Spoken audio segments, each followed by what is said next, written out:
I would like to, first of all, I'm going to agree with Dr. Somerville about the significance of the Supreme Court ruling. It is a paradigm shift.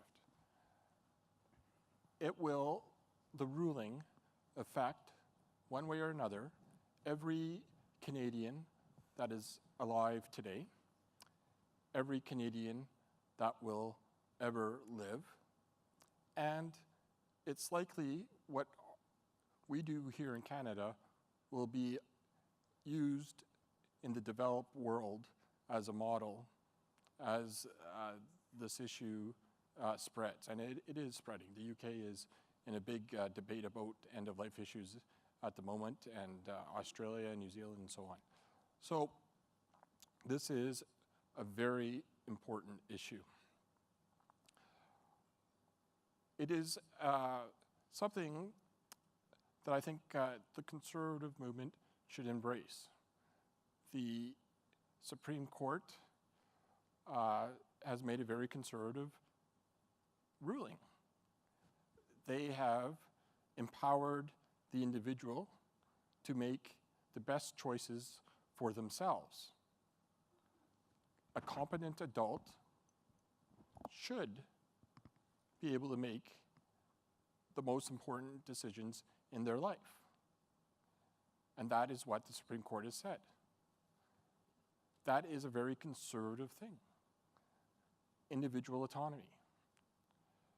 The court also struck down that, not only did it strike down the provision, but it also said, well, perhaps the government shouldn't be forcing a prohibition across the board, imposing someone else's values on an individual who may not share those values about what it means to be alive. It will be different for each person. It will vary. But someone who, say, is very socially conservative may want to fight it out to the very end. Somebody who's not may not. But why should the person who is not interested in pursuing a path of suffering with no hope be forced to do so? Now, the Supreme Court, and I actually went to the Supreme Court and watched the hearings. There was two key questions the judges asked. One was when, and it was to Canada, they asked, does the law in its current form lead to people suffering? After some humming and hawing, the government lawyers said yes.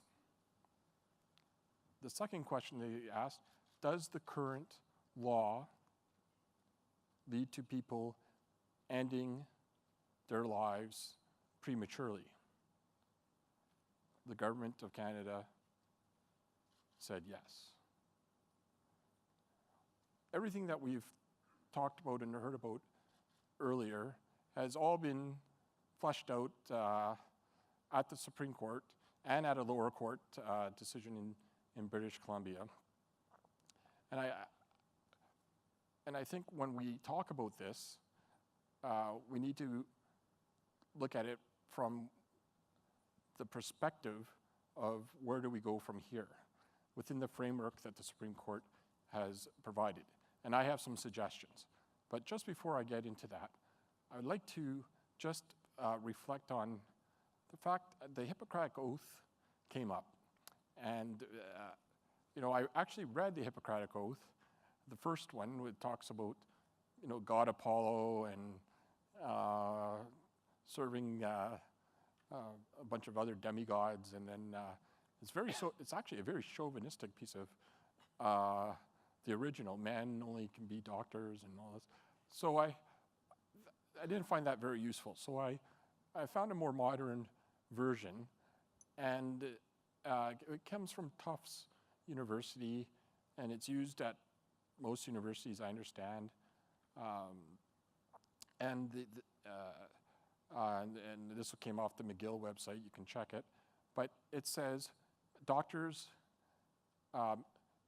may save life, but they may take life, but they cannot act as God. So even the Hippocratic Oath recognizes there are occasions when the taking of life or assisting someone to end their life is the humane thing to do.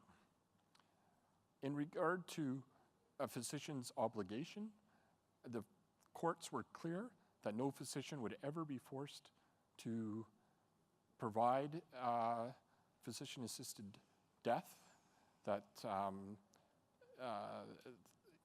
and that's fine. You can't force a physician.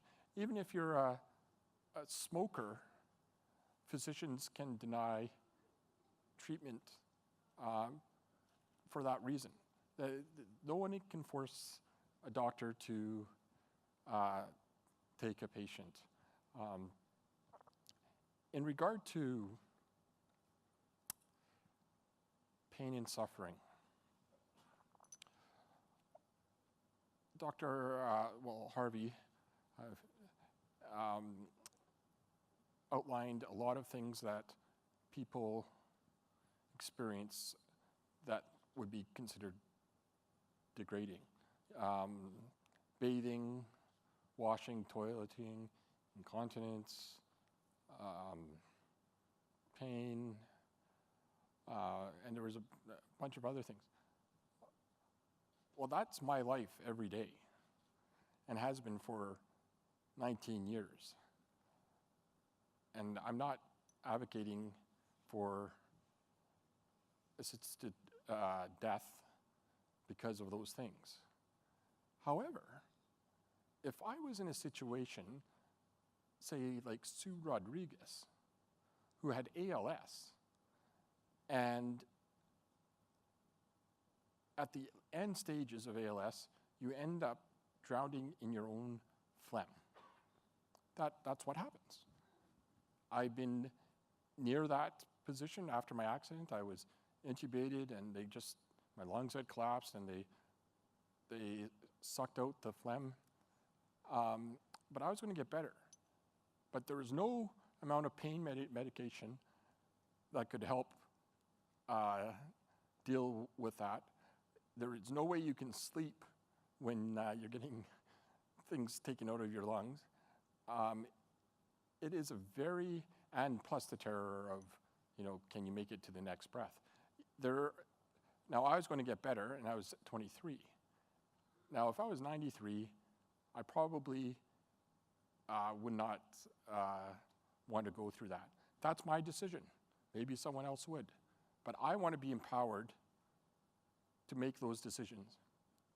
Now, and I think most Canadians want to be empowered as well. And the polling shows that. 85% of Canadians support physician-assisted death with the appropriate caveats. And another reason why we, as a Conservative Party, should support, not that we have a choice. We have to work within the framework of the Supreme Court, and we should do so in a thoughtful and meaningful way. I'll just make a couple more points before I get to the solutions. In our society, on one hand, we extend people's lives or save them from catastrophe, but then too often we don't provide the resources to allow those same people to live meaningful and dignified lives. That is absolutely true. The common ground here is providing those resources for those people. That's another Conservative value, compassion. And we saw Rona Ambrose exhibit that just yesterday with the thalidomide compensation. We didn't have to do that.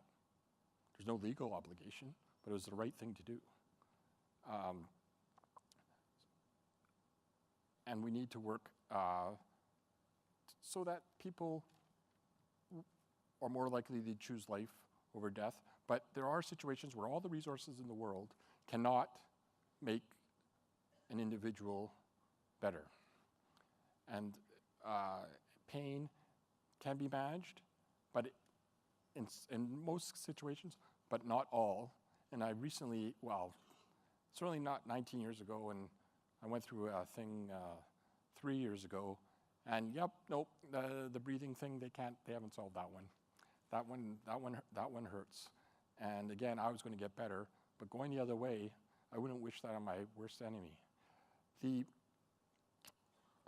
issue of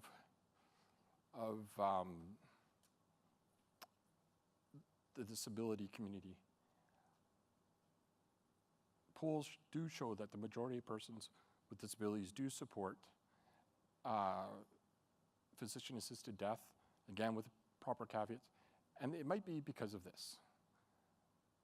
If you are trapped in your body, say in a hospital or institution, in a horrific situation, like Sue Rodriguez, you can't do it, you're stuck.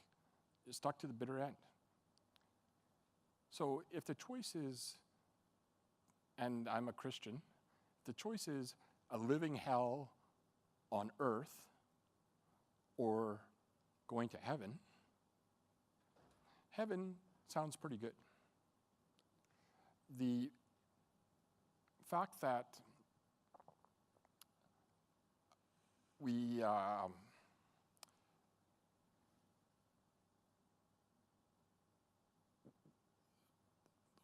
I see I'm running out of time, so let me go to the legislative solutions.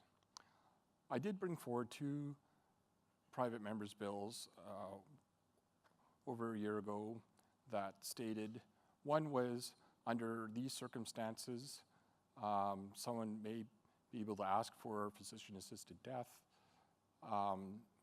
and there was caveats to prevent